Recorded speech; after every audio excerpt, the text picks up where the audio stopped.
The views expressed on this program are those of the producers and individuals appearing on this program and do not necessarily reflect the views of the Sun Prairie Media Center staff, its video service providers, or the staff and elected officials of the City of Sun Prairie.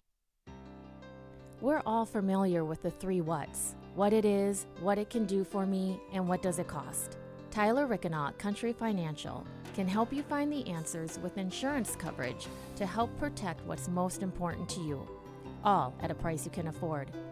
So while you're juggling work and kids while trying to keep an eye on your financial future, Tyler Rickenaugh, Country Financial, will make sure they are the first ones there when you need them most. The kids are back to school, and your schedule is busier than ever. From daycare pickup, doctor's appointments, sports, and college tuition, a parent's signature is a powerful thing. Have you ever stopped to think, what would happen if you weren't able to provide one? With thoughtful estate planning, you can make sure that your child's health and education needs are met in the event of your absence due to a temporary incapacity or even death. The estate planning team at Hurley Burrish is here to help. Fostering deeper relationships, influencing behavior change, developing resilience. You're about to start winning. Here is your host, Christine Bright. Welcome to Parenting Game. I am so glad you are here. We are starting our generosity series. And as parents, we combat so many negative influences that happen to our children. And one way that you can help build self-esteem and a value system within your children is by making acts of generosity the rhythm in your home. My guests today are Ashley Mcnary, who is the founder of Night to Remember, and Melissa Shutwell, the executive director. And they're going to share with you how your family can get involved.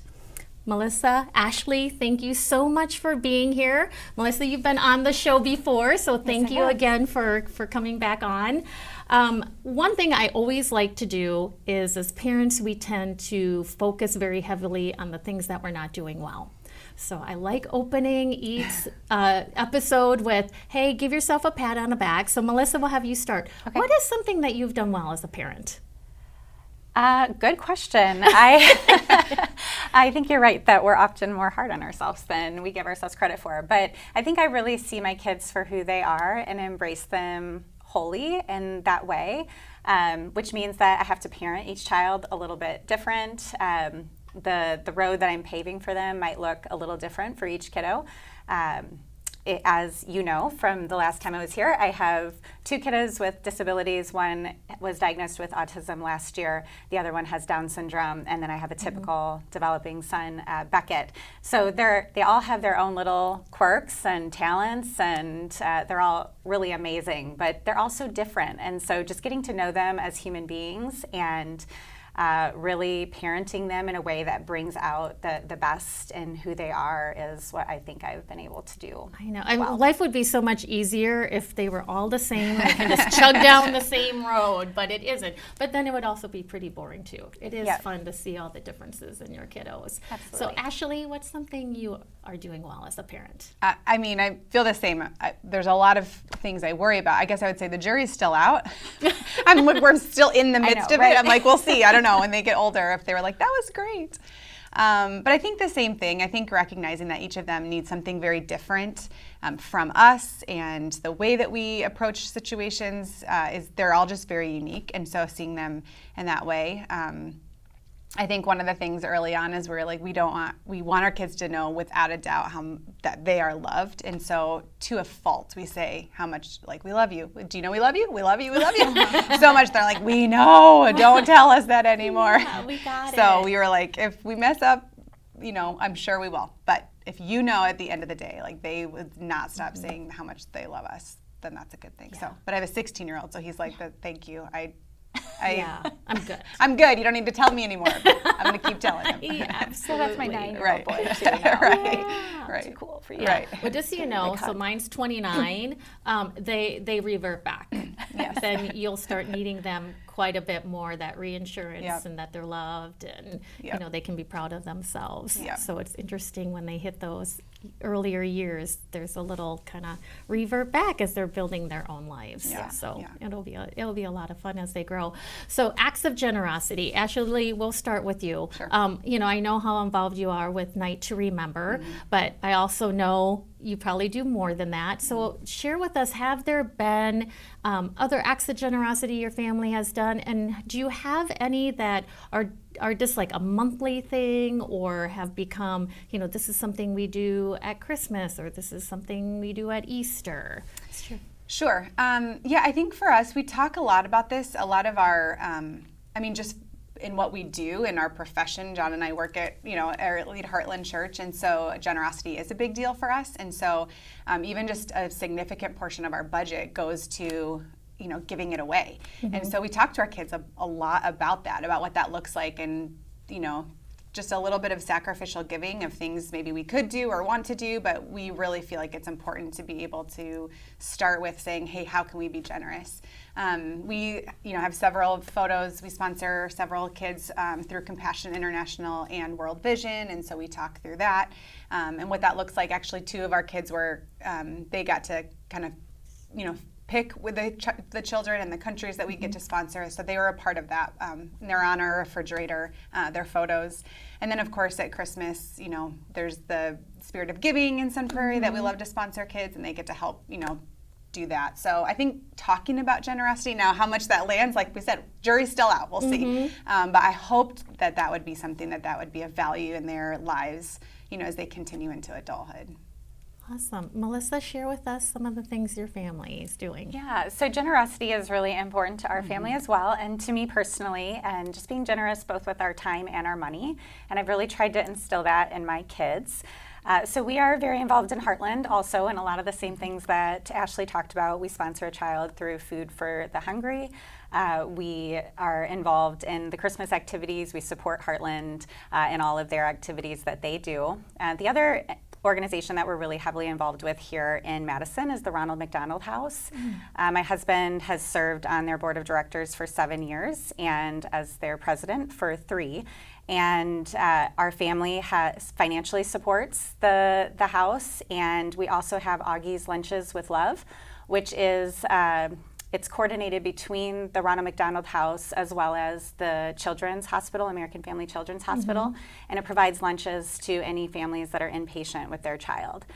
So that's something that we've been able to do for the last couple of years, and we've done other things through the Ronald McDonald House because they had such an they were very impactful during a time when Augie was young for us, so we've tried to pay that forward.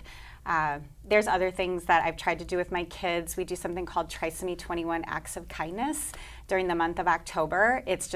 I came up with that name. It's just a fun way that we can spread awareness of Down syndrome during Down Syndrome Awareness Month, but by doing random acts of kindness throughout the community.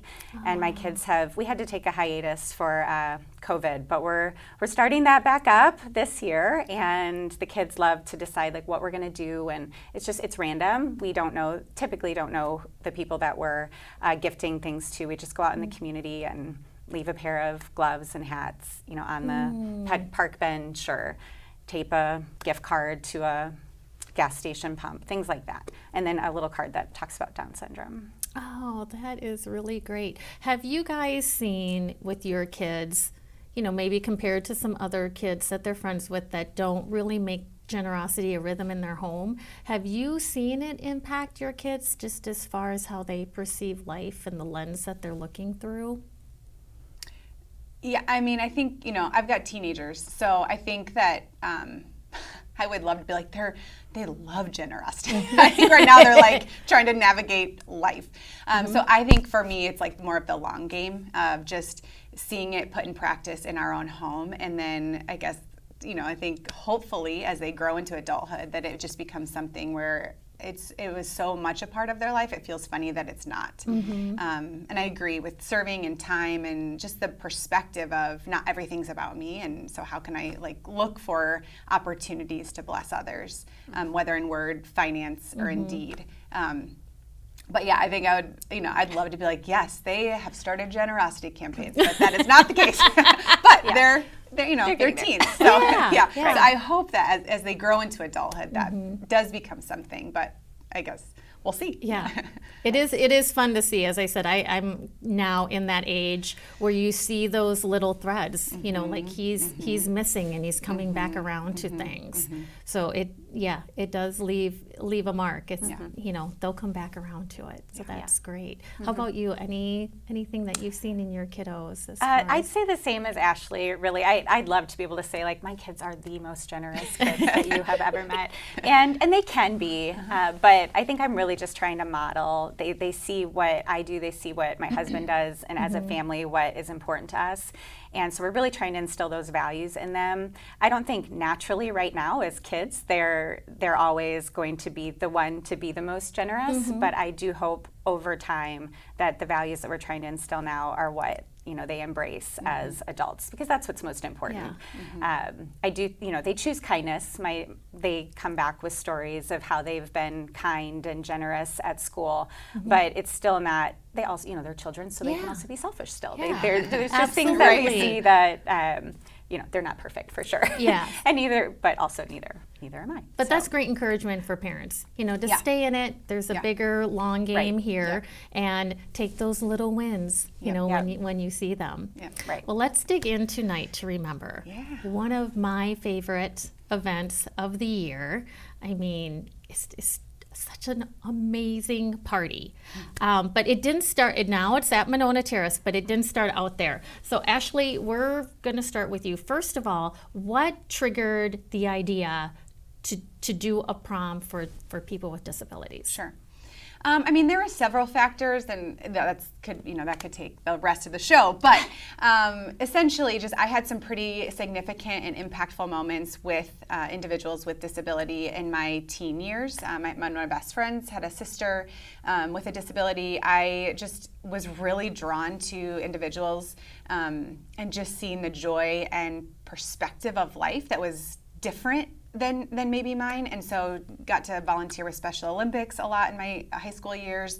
And then I had a friend with spina bifida in high school, and I just got to watch her interact in her life and see the joy that came even with a very physical disability. So my senior year, I said, hey, let's go to prom together. I had noticed that she hadn't been to any of our dances, and I just felt like, I want you to experience this, and I think we can do this.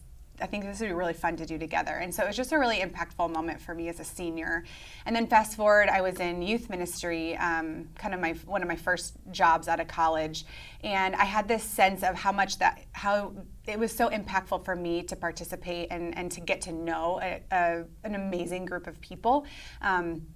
And then trying to figure out how to help our students in the ministry live beyond themselves and live with different perspective too. And so I had heard about something in a church in Kentucky of throwing a party for individuals with disabilities. And so I thought about my prom experience, and then I thought about what I wanted for students and kids in our community. And so just kind of the idea was born of, what if we hosted a prom-like event? And I am an idea person, so I was like, and then makeup, and then hair, and then a red carpet, and then paparazzi, and photos, and dinner, and all of it. So it kind of just spiraled from there. And in 2007, Night to Remember was born. Nice. So, yeah. So you've had a lot of years under your belt, and COVID weaved in there. So you've been the executive director and been on this journey with Ashley. Yep. So it did not, as I said, it's now at the Monona Terrace, but it didn't start out there. Right. So share a little bit about how it started, the unique way you handled COVID, and then, where it is now. Yeah, so it's been, what Ashley was talking about was in Rockford, Illinois. So that's since 2007. And 2015 was the first year that we did it here in the Madison area. It was in Sun Prairie at Heartland Church, and we had 40 guests that year. That was actually the first year that I was involved, and I was pregnant with my son, Augie. In 2017, we had already grown too big. We outgrew the Heartland space. And so that's the year that we moved to Monona Terrace. And then in 2019 was our largest year. We were at 350 people. and planning to grow even larger the next year, 2020, which of course then COVID happened. So we had to shift, and we ended up doing Day to Remember for 2 years. Was it 200 guests for 2 years? We had to actually cut it off because of we were driving all over Dane County, like like I can't do this more than this. Yeah. So we took the party to our guests for 2 years. And called it Day to Remember. And then we've been back now for 2 years post-COVID and trying to build back up the event and the numbers, our finances, the volunteers, everything kind of coming out of COVID. So this year we had, I think, 270 guests. So it's getting to be quite large again. And the same excitement and energy and event that people grew to love before COVID is back now. Yep. Oh, that's amazing. So Ashley, share with us, what does the experience look like for an honored guest when they get there? So from the moment that they arrive and then through the evening. Yep. So since the beginning, there's kind of been several iterations of what it looks like, just based on, but the kind of meat and bones of what all of it is it's just a celebration of who people are. And so when they walk in, they kind of check in, and it's just all like they get their name tag and a lanyard, and it's like, we are ready for you. And then they go get partnered with what we call a host for the evening. Those are all just volunteers that are like, hey, I want to be a part of this. And then that host, which I think that's what you have served, you host, and then you just go with them throughout the night and just say, how can I serve you, have a great time with you, help kind of navigate around the experience. And so they just feel really, really cared for and known. One of the cool things that actually one of our team members, Allison, has added to our event is a kind of get to know me card. And so everybody fills out this card, and so the host gets a card with just interesting information about each guest. So it provides conversation, it provides ways to interact and say, oh, hey, I have, like, it's a way to say we're similar. Like we may experience life differently, but we're really similar. And so even for our nonverbal guests, it's still a really cool way to be able to engage and have conversation, and then see how they communicate back through whatever means that they have. So it's just a really awesome, that is like the best part of the hosting.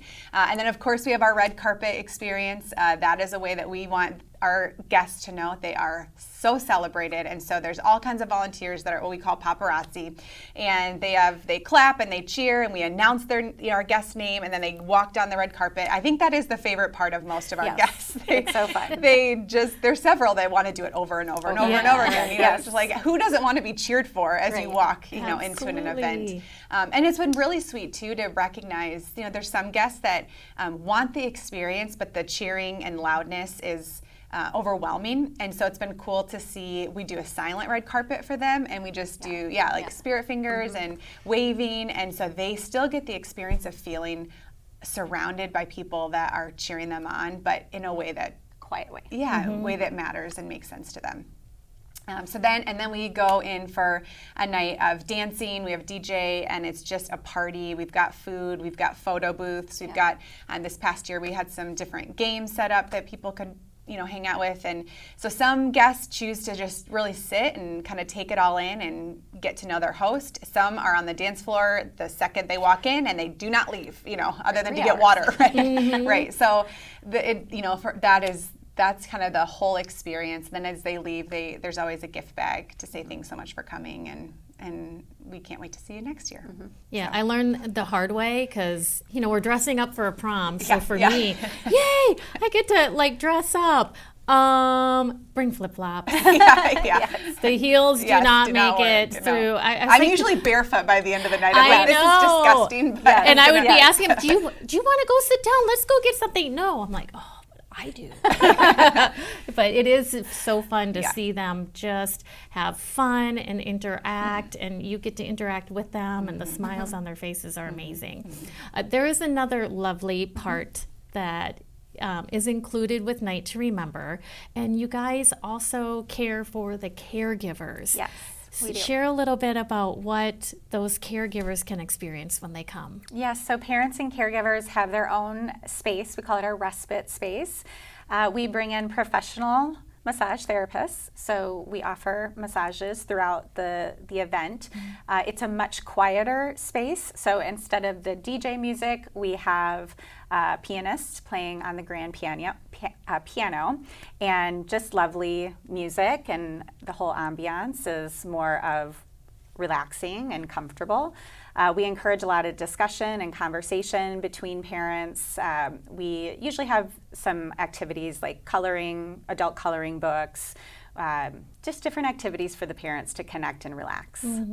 Because I'm wondering too if sometimes they tend to feel isolated because they're investing so much into their kiddo that to know that they're not alone and have that community. I bet, because I did check in one year and they're like, okay, you can just see my kiddo is all set and safe. Right. Where's the respite room? Right. And I'm like, right there. And that's because they have the host, we're able to do that. Yeah. So they can enjoy it while they know that their son or daughter or loved one is having a great time and safe. Sorry. I hate it when you get that tickle. So we touched a little bit on what happened, during COVID. You guys did an amazing job pivoting and figuring out how to do that. I was on that team. You guys had us set up for success. It was amazing. So I'm going to brag a little bit about what you guys did. We had a map. We knew where we were going. We had phone numbers of everything. We had a box for each place that we were going to with everything that we needed to throw, the party. I was amazed on how easy it was for us as volunteers to make that happen for the kiddos. Good. Yeah. We worked hard. Yeah, it was. We had so much fun. And one of the fun things we had happen is because again, you had the notes of what they liked. So we we're doing the apart thing, but we can still have some conversation with them. Oh, I heard you like this, and they just light up when they're known.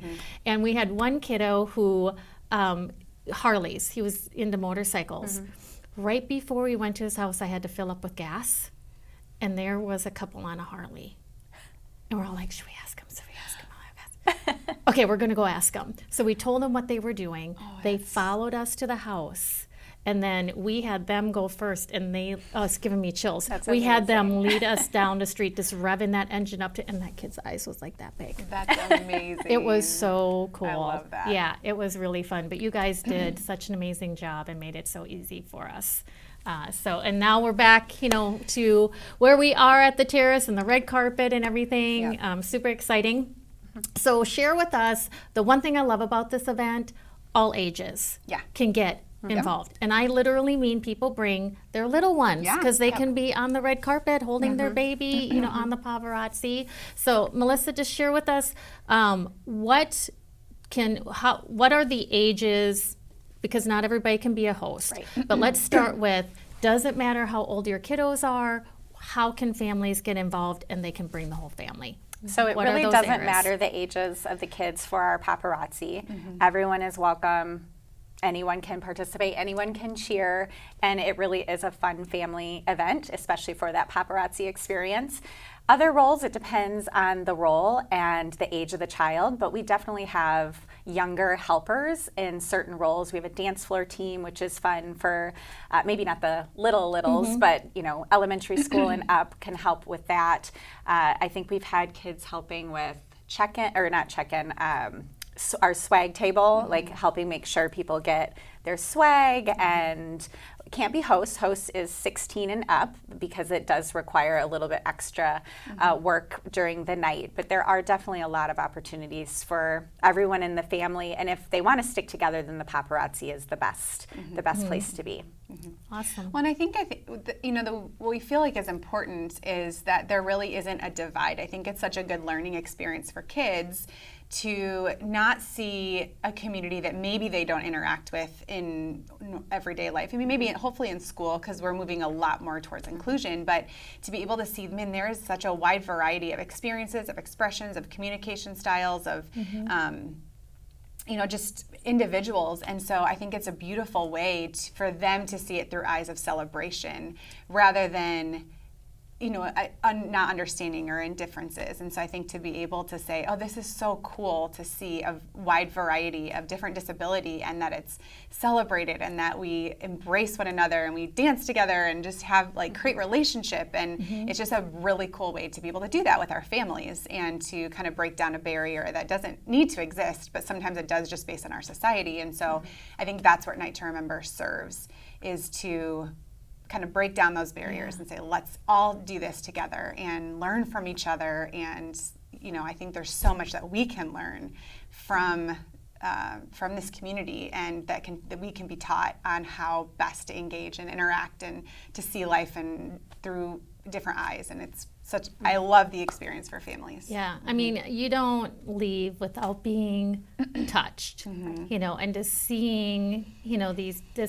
everybody just so excited and so fun and so tired and so exhausted at the end. We leave too early. We're tired, and it's a good tired. But it's a good tired. And so I do lead the event, but I'm also the mom to an honored guest. And so it is just so special for Augie, my son. He loves it, and I know he's going to love it for many, many years. He's done it since he was, I think I carried him down the red carpet the first year, and now he runs down the red carpet, and he just loves it. His smile, it just radiates joy, and that's what you see across all of the faces of our honored guests. It's a really special feeling. Yeah, so I know there's so many ways for families to get involved, so I love it. Doesn't matter the ages of your kiddos, you can get involved. There's pre-stuff that needs to be done before the event, there's post stuff, there's during the event stuff, so no real excuses not to get involved with this. I thank you guys so much for your time and for sharing. Melissa, go ahead and share with us the website where they can find out more information. Sure, it's NTR for Night to Remember, ntrheartland.com. All right, thank you again so much. And thank you for tuning in to the Parenting Game, and be generous. We're all familiar with the 3 whats: what it is, what it can do for me, and what does it cost. Tyler Rickenaugh, Country Financial, can help you find the answers with insurance coverage to help protect what's most important to you, all at a price you can afford. So while you're juggling work and kids while trying to keep an eye on your financial future, Tyler Rickenaugh, Country Financial, will make sure they are the first ones there when you need them most. The kids are back to school, and your schedule is busier than ever. From daycare pickup, doctor's appointments, sports, and college tuition, a parent's signature is a powerful thing. Have you ever stopped to think, what would happen if you weren't able to provide one? With thoughtful estate planning, you can make sure that your child's health and education needs are met in the event of your absence due to a temporary incapacity or even death. The estate planning team at Hurley Burrish is here to help. Thank you for watching The Parenting Game. All episodes of The Parenting Game are available on demand at sunprairiemediacenter.com.